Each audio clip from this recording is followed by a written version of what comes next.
ನಮಸ್ಕಾರ, ನೀವು ನೋಡ್ತಾ ಇದ್ದೀರಿ ಪ್ರಜಾಧ್ವನಿ ಟಿವಿ. ಸಂಧಾನ ಸರ್ಕಸ್ ವಿಶೇಷ ಕಾರ್ಯಕ್ರಮಕ್ಕೆ ಸ್ವಾಗತ. ನಾನು ನಿಮ್ಮ ರಮೇಶ್ ಹಿರೇಜಂಬೂರು.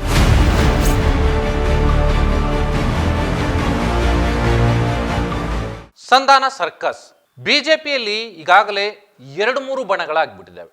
ಸೊ ಆ ಹಿನ್ನೆಲೆಯಲ್ಲಿ ಹೇಗಾದರೂ ಮಾಡಿ ಈ ಬಣಗಳೆಲ್ಲವನ್ನೂ ಕೂಡ ಒಟ್ಟುಗೂಡಿಸಬೇಕು ಅಂತ ಹೇಳಿ ಬಿಜೆಪಿ ನಾಯಕರು ಸಾಕಷ್ಟು ಸರ್ಕಸ್ ಅನ್ನು ನಡೆಸ್ತಾ ಇದ್ದಾರೆ. ಬಿಜೆಪಿಯಲ್ಲಿ ಸಂಧಾನ ಯತ್ನ, ವಿಜಯೇಂದ್ರ ಯತ್ನಾಳ್ ಟೀಮ್ ಜೊತೆ ಮಾತುಕತೆ, ಶಾಸಕ ಬಾಲಚಂದ್ರ ಜಾರಕಿಹೊಳಿಗೆ ಜವಾಬ್ದಾರಿ, ಸೋಮಶೇಖರ್ ಹೆಬ್ಬಾರ್ ಜೊತೆಗೂ ಮಾತುಕತೆ. ಅದರ ಉಸ್ತುವಾರಿಯನ್ನ ಅಥವಾ ಜವಾಬ್ದಾರಿಯನ್ನ ಈಗ ಬಾಲಚಂದ್ರ ಜಾರಕಿಹೊಳಿ ಅವರಿಗೆ ಕೊಟ್ರೆ ಸೂಕ್ತ ಅನ್ನುವಂಥ ನಿರ್ಧಾರಕ್ಕೆ ಬಂದಿದ್ದಾರೆ. ಕಾರಣ ಏನು ಅಂದ್ರೆ, ಒಂದು ಕಡೆಯಲ್ಲಿ ಬಸವನಗೌಡ ಪಾಟೀಲ್ ಯತ್ನಾಳ್ ಅವರು ಬಿಜೆಪಿಯ ರಾಜ್ಯಾಧ್ಯಕ್ಷರಾದಂತಹ ವಿಜೇಂದ್ರ ಅವರ ವಿರುದ್ಧವಾಗಿ ಹರಿಹಾಯಲಿಕ್ಕೆ ಬಹಳ ಪ್ರಮುಖ ಮತ್ತೆ ಬೆಂಬಲವಾಗಿ ಇರುವಂತಹ ವ್ಯಕ್ತಿ ರಮೇಶ್ ಜಾರಕಿಹೊಳಿ ಅವರು. ಸೊ ಆ ಹಿನ್ನೆಲೆಯಲ್ಲಿ ಅವರ ಸೋದರ ಬಾಲಚಂದ್ರ ಅವರಿಗೆ ಈ ಒಂದು ಉಸ್ತುವಾರಿಯನ್ನ ಅಥವಾ ಜವಾಬ್ದಾರಿಯನ್ನ ಕೊಟ್ರೆ ಈ ಸಮಸ್ಯೆ ಬಗೆಹರಿಬಹುದು ಅನ್ನುವಂಥ ಒಂದು ಉದ್ದೇಶಕ್ಕೆ ಅಥವಾ ಒಂದು ನಿರ್ಧಾರಕ್ಕೆ ಬಿಜೆಪಿಯ ಹೈಕಮಾಂಡ್ ನಾಯಕರು ಬಂದಿದ್ದಾರೆ. ಸೊ ಆ ಕಾರಣಕ್ಕಾಗಿಯೇ ಬಾಲಚಂದ್ರ ಜಾರಕಿಹೊಳಿ ಅವರಿಗೆ ಈ ಜವಾಬ್ದಾರಿಯನ್ನು ಕೊಡಲಿಕ್ಕೆ ಈಗಾಗಲೇ ತೀರ್ಮಾನ ಆಗಿದೆ. ಬೆಳಗಾವಿಯಲ್ಲಿ ಅಧಿವೇಶನ ನಡೀತಾ ಇರುವಂತಹ ಸಂದರ್ಭದಲ್ಲಿ ಬಿಜೆಪಿಯಲ್ಲಿರುವಂತಹ 2-3 ಬಣಗಳು ಹೊರಗಡೆ ಬಂದ್ರೆ ಅಥವಾ ಅವರ ವಿಚಾರಗಳು ಹೊರಗಡೆ ಬಂದ್ರೆ ಪರಸ್ಪರ ಅವರೇ ನೇರವಾಗಿ ಕಚ್ಚಾಟವನ್ನ ಮಾಡ್ಕೊಳ್ತಾ ಇದ್ರೆ ಪಕ್ಷದಲ್ಲಿ ಆಂತರಿಕವಾಗಿ ಯಾವುದೇ ಗುಪ್ತ ವಿಚಾರಗಳು ಚರ್ಚೆ ಆದರೂ ಕೂಡ ಅವು ಗುಪ್ತವಾಗಿ ಉಳಿಯೋದಿಲ್ಲ ಅನ್ನುವಂಥ ನಿರ್ಧಾರ ಬಿಜೆಪಿ ಹೈಕಮಾಂಡ್ನದ್ದು. ಸೊ ಆ ಕಾರಣಕ್ಕಾಗಿ ಈಗ ಬಾಲಚಂದ್ರ ಜಾರಕಿಹೊಳಿ ಅವರನ್ನ ಮುಂದೆ ಇಟ್ಕೊಂಡು ಬಿಜೆಪಿಯ ಎಲ್ಲ ನಾಯಕರನ್ನ ಒಟ್ಟುಗೂಡಿಸುವಂತಹ ಒಂದು ರಣತಂತ್ರವನ್ನ ಬಿಜೆಪಿಯ ಹೈಕಮಾಂಡ್ ಮಾಡ್ತಾ ಇದೆ. ಒಂದ್ ಕಡೆಯಲ್ಲಿ ರಮೇಶ್ ಜಾರಕಿಹೊಳಿ, ಬಸವನಗೌಡ ಪಾಟೀಲ್ ಯತ್ನಾಳ್, ಕುಮಾರ್ ಬಂಗಾರಪ್ಪ, ಪ್ರತಾಪ್ ಸಿಂಹ, ಹಾಗೇನೆ ಅರವಿಂದ್ ಲಿಂಬಾವಳಿ ಸೇರಿದಂತೆ ಹಲವು ಹಿರಿಯ ನಾಯಕರು ಒಂದು ಟೀಮ್ ಅನ್ನ ಮಾಡ್ಕೊಂಡಿದ್ದಾರೆ. ಮತ್ತೊಂದು ಕಡೆಯಲ್ಲಿ ಈಗಾಗಲೇ ಕಾಂಗ್ರೆಸ್ ಪಕ್ಷಕ್ಕೆ ಒಂದು ಹೆಜ್ಜೆಯನ್ನ ಇಟ್ಟು ಬಿಜೆಪಿಯಿಂದ ಕಾಲ್ ಕೀಳಲಿಕ್ಕೆ ರೆಡಿಯಾಗಿರುವಂತಹ ಎಸ್.ಟಿ. ಸೋಮಶೇಖರ್ ಇರ್ಬೋದು, ಹಾಗೇನೆ ಹೆಬ್ಬಾರ್ ಅವರು ಇರ್ಬೋದು. ಸೊ ಈ ಇಬ್ಬರು ನಾಯಕರು ಎಲ್ಲಿ ಮತ್ತೆ ಬಿಜೆಪಿಯಿಂದ ಕಾಂಗ್ರೆಸ್ಗೆ ಹೋಗ್ಬಹುದು ಅನ್ನೋ ಕಾರಣಕ್ಕಾಗಿ ಆ ಇಬ್ಬರು ನಾಯಕರನ್ನು ಕೂಡ ಮಾತುಕತೆಗೆ ಕರೆದು ಅವ್ರ ಜೊತೆನಲ್ಲಿ ಒಂದು ರೌಂಡ್ ಮಾತುಕತೆಯನ್ನು ನಡೆಸಲಿಕ್ಕೆ ಜಾರಕಿಹೊಳಿ ಅವರಿಗೆ ಅಂದ್ರೆ ಬಾಲಚಂದ್ರ ಜಾರಕಿಹೊಳಿ ಅವರಿಗೆ ಈಗಾಗಲೇ ಸೂಚನೆಯನ್ನ ಕೊಟ್ಟಾಗಿದೆ. ಸೊ ಈ ಹಿನ್ನೆಲೆಯಲ್ಲಿ ಬಿಜೆಪಿಯಲ್ಲಿ ಇರುವಂತಹ ವಿಜಯೇಂದ್ರ ಅವರ ಜೊತೆನಲ್ಲೂ ಕೂಡ ಒಂದು ಸುತ್ತಿನ ಮಾತುಕತೆ ಆಗಬೇಕು. ಅವರನ್ನು ಕೂಡ ವಿಶ್ವಾಸಕ್ಕೆ ತೆಗೆದುಕೊಳ್ಬೇಕು. ಯತ್ನಾಳ್ ಹಾಗೇನೆ ಯತ್ನಾಳ್ ಟೀಮ್ ಏನಿದೆ ರಮೇಶ್ ಜಾರಕಿಹೊಳಿ ಸೇರಿದಂತೆ, ಸೊ ಇವರೆಲ್ಲರನ್ನೂ ಕೂಡ ವಿಶ್ವಾಸಕ್ಕೆ ತೆಗೆದುಕೊಳ್ಬೇಕು. ಅವರೆಲ್ಲರನ್ನೂ ಕೂತು ಮಾತುಕತೆ ನಡೆಸಬೇಕು. ಅವರ ಸಮಸ್ಯೆಗಳೇನು, ಪಕ್ಷದಲ್ಲಿ ಅವರ ಜವಾಬ್ದಾರಿಗಳೇನು ಅನ್ನೋಂಥದ್ದನ್ನ ಅವರಿಗೂ ಕೂಡ ಅರ್ಥ ಮಾಡಿಸ್ಬೇಕು. ಜೊತೆಗೆ ಮತ್ತೇನಾದ್ರೂ ಜವಾಬ್ದಾರಿಗಳು ಬೇಕಿದೆಯಾ ಅಥವಾ ಯಾವ ಕಾರಣಕ್ಕಾಗಿ ವಿಜಯೇಂದ್ರ ವಿರುದ್ಧ ಇವರು ಹರಿಹಾಯ್ತಾ ಇದ್ದಾರೆ ಬಹಿರಂಗವಾಗಿ ಅನ್ನೋಂಥ ವಿಚಾರಗಳನ್ನು ಕೂಡ ಚರ್ಚೆ ಮಾಡಿ ಎಲ್ಲರನ್ನು ಒಟ್ಟುಗೂಡಿಸಿ ಒಂದು ಒಮ್ಮತದ ನಿರ್ಧಾರಕ್ಕೆ ತರಬೇಕು ಅನ್ನುವಂಥ ಒಂದು ನಿಲುವು ಬಿಜೆಪಿ ಹೈಕಮಾಂಡ್ನದ್ದು. ಸೊ ಆ ಕಾರಣಕ್ಕಾಗಿ ಈಗ ಒಂದು ಹೊಸ ರಣತಂತ್ರವನ್ನ ಬಿಜೆಪಿ ಹೈಕಮಾಂಡ್ ಮಾಡ್ಕೊಳ್ತಾ ಇದೆ.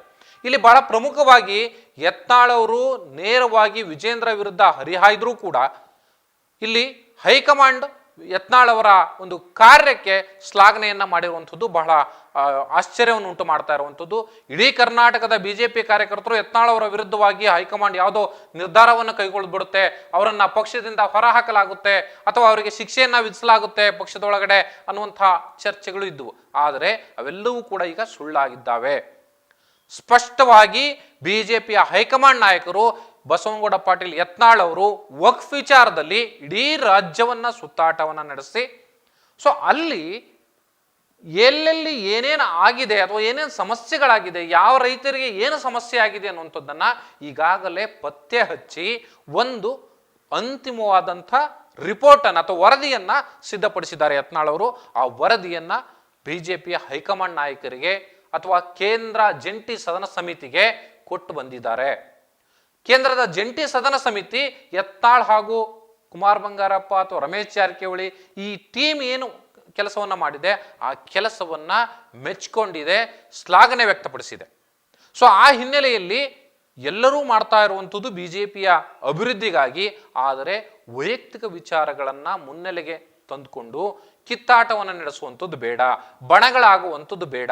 ಸೊ ಆ ಹಿನ್ನೆಲೆಯಲ್ಲಿ ಎಲ್ಲರನ್ನೂ ಕೂಡ ಒಟ್ಟಾಗಿ ತೆಗೆದುಕೊಂಡು ಹೋಗುವಂಥ ಕೆಲಸ ವಿಜೇಂದ್ರ ಅವರಿಂದ ಆಗಬೇಕಾಗಿದೆ. ಹಾಗಾಗಿ ವಿಜೇಂದ್ರ ಅವರ ಜೊತೆನಲ್ಲೂ ಕೂಡ ನೀವು ಮಾತುಕತೆಯನ್ನು ನಡೆಸಬೇಕು. ಅವರಲ್ಲಿರ್ತಕ್ಕಂಥ ಕೆಲವು ಸಮಸ್ಯೆಗಳಿದ್ರೆ ಅವುಗಳ ಬಗ್ಗೆನೂ ಕೂಡ ಏನು ಹೇಗೆ ಪರಿಹಾರ ಮಾಡಬೇಕು ಅನ್ನೋಂಥ ವಿಚಾರವನ್ನ ಚರ್ಚೆಯನ್ನು ಮಾಡಿ ಎಲ್ಲರನ್ನು ಒಟ್ಟುಗೂಡಿಸಬೇಕು ಅನ್ನುವಂಥ ರಣತಂತ್ರವನ್ನ ನೀವು ಮಾಡಿ ಎನ್ನುವಂಥ ಕೆಲಸವನ್ನ ಅಥವಾ ಜವಾಬ್ದಾರಿಯನ್ನ ಬಾಲಚಂದ್ರ ಜಾರಕಿಹೊಳಿ ಅವರಿಗೆ ಕೊಟ್ಟಿದ್ದಾರೆ. ಸೊ ಆ ಹಿನ್ನೆಲೆಯಲ್ಲಿ ಬಾಲಚಂದ್ರ ಜಾರಕಿಹೊಳಿ ಅವರು ಈಗಾಗಲೇ ಸದನದಲ್ಲಿ ಇದ್ರೂ ಕೂಡ ಎಲ್ಲ ನಾಯಕರ ಜೊತೆಯಲ್ಲಿ ಪ್ರತ್ಯೇಕವಾಗಿ ಮಾತುಕತೆಯನ್ನು ನಡೆಸುವಂತ ಸಾಧ್ಯತೆಗಳಿದೆ. ಸದನದಲ್ಲಿ ಇಲ್ಲದೆ ಇರುವಂತಹ ಮಾಜಿ ಶಾಸಕರು ಯಾರ್ಯಾರಿದ್ದಾರೆ, ಕುಮಾರ್ ಬಂಗಾರಪ್ಪನವರು ಇರ್ಬೋದು, ಪ್ರತಾಪ್ ಸಿಂಹ ಇರ್ಬೋದು, ಅಥವಾ ಅರವಿಂದ್ ಲಿಂಬಾವಳಿ ಇರ್ಬೋದು. ಸೊ ಇಂಥ ನಾಯಕರನ್ನ ಪ್ರತ್ಯೇಕವಾಗಿ ಭೇಟಿ ಮಾಡುವ, ಅಂದ್ರೆ ಸದನದ ಹೊರಗಡೆ ಭೇಟಿ ಮಾಡಿ ಅವರ ಜೊತೆನಲ್ಲೂ ಕೂಡ ಮಾತುಕತೆ ನಡೆಸಿ ಒಟ್ಟಾರೆ ಸಮಸ್ಯೆಗಳೇನಿದೆ, ಯಾವ ನಾಯಕರು ಯಾವ ಸಮಸ್ಯೆಯನ್ನ ಎತ್ತಿ ತೋರಿಸ್ತಿದ್ದಾರೆ, ಸೊ ಅವುಗಳನ್ನು ಹೇಗೆ ಪರಿಹಾರ ಮಾಡಬೇಕು, ಮತ್ತೆ ಎಲ್ಲ ನಾಯಕರನ್ನು ಕೂಡ ಒಟ್ಟುಗೂಡಿಸಿಕೊಂಡು ಮುನ್ನಡೆಯುವಂತಹ ರಣತಂತ್ರ ಹೇಗೆ ಅನ್ನುವಂಥದ್ದನ್ನ ವಿಜೇಂದ್ರ ಅವರಿಗೂ ಕೂಡ ಪಾಠ ಮಾಡಲಿಕ್ಕೆ ಈಗ ರಮೇಶ್ ಜಾರಕಿಹೊಳಿ ಅವರು ಸೇರಿದಂತೆ ಎಲ್ಲರಿಗೂ ಕೂಡ ಒಂದು ಬುದ್ಧಿವಾದವನ್ನು ಹೇಳಿ ಅವರನ್ನ ಸಮ ಮನೋಭಾವದಿಂದ ಒಟ್ಟಿಗೆ ತೆಗೆದುಕೊಂಡು ಹೋಗುವಂತ ಕೆಲಸವನ್ನ ಬಾಲಚಂದ್ರ ಜಾರಕಿಹೊಳಿ ಅವರ ನೇತೃತ್ವದಲ್ಲಿ ಮಾಡಬೇಕು ಅಂತ ಹೇಳಿ ಈಗಾಗಲೇ ಒಂದು ತೀರ್ಮಾನವಾಗಿದೆ. ಸೊ ಅದೇ ಪ್ರಕಾರವಾಗಿ ಬಾಲಚಂದ್ರ ಜಾರಕಿಹೊಳಿ ಅವರು ಕೂಡ ಈಗಾಗಲೇ ಕೆಲಸವನ್ನ ಆರಂಭಿಸಿದ್ದಾರೆ. ಆದರೆ ಇದಕ್ಕೆ ನಿಜಕ್ಕೂ ಎರಡು ಟೀಮ್, ವಿಜೇಂದ್ರ ಅವರ ಬಣ ಜೊತೆಗೆ ಯತ್ನಾಳ್ ಅವರ ಬಣ ನಿಜಕ್ಕೂ ಸಾಥ್ ಕೊಡುತ್ತಾ ಅನ್ನುವಂಥ ಕುತೂಹಲ ಇದೆ. ಅದು ಮುಂದಿನ ದಿನಗಳಲ್ಲಿ ಯಾವ ರೀತಿ ಕೆಲಸ ಆಗುತ್ತೆ, ರಮೇಶ್ ಜಾರಕಿಹೊಳಿಯೂ ಸೇರಿದಂತೆ ಯತ್ನಾಳ್ ಅವರನ್ನ ಬಾಲಚಂದ್ರ ಜಾರಕಿಹೊಳಿ ಅವರು ಕನ್ವಿನ್ಸ್ ಮಾಡ್ತಾರಾ, ಯತ್ನಾಳ್ ಅವರ ಜೊತೆನಲ್ಲಿ ವಿಜೇಂದ್ರ ಅವರು ಒಟ್ಟುಗೂಡಿ ಕೆಲಸ ಮಾಡಲಿಕ್ಕೆ ಅಣಿಯಾಗ್ತಾರಾ, ಅಥವಾ ಬಸನಗೌಡ ಪಾಟೀಲ್ ಯತ್ನಾಳ್ ಅವರನ್ನ ವಿಜೇಂದ್ರ ವಿಶ್ವಾಸಕ್ಕೆ ತೆಗೆದುಕೊಂಡು ಮುಂದಿನ ದಿನಗಳಲ್ಲಿ ಹೋಗ್ತಾರಾ? ಎಲ್ಲ ಪ್ರಶ್ನೆಗಳು ಒಂದು ರೀತಿಯ ಕುತೂಹಲಕಾರಿಯಾಗಿದ್ದಾವೆ. ಆದರೆ ಅಂತಿಮವಾಗಿ ಈ ಮಾತುಕತೆ ನಡೆದ ಬಳಿಕವೇ ಅದರ ಒಂದು ಸಂಪೂರ್ಣ ಚಿತ್ರಣ ನಮಗೆ ಎಲ್ರಿಗೂ ಕೂಡ ಸಿಗಲಿದೆ ಅಂತ ಹೇಳ್ಬೋದು. ಇದು ಈ ಹೊತ್ತಿನ ವಿಶೇಷ. ನಮಸ್ಕಾರ.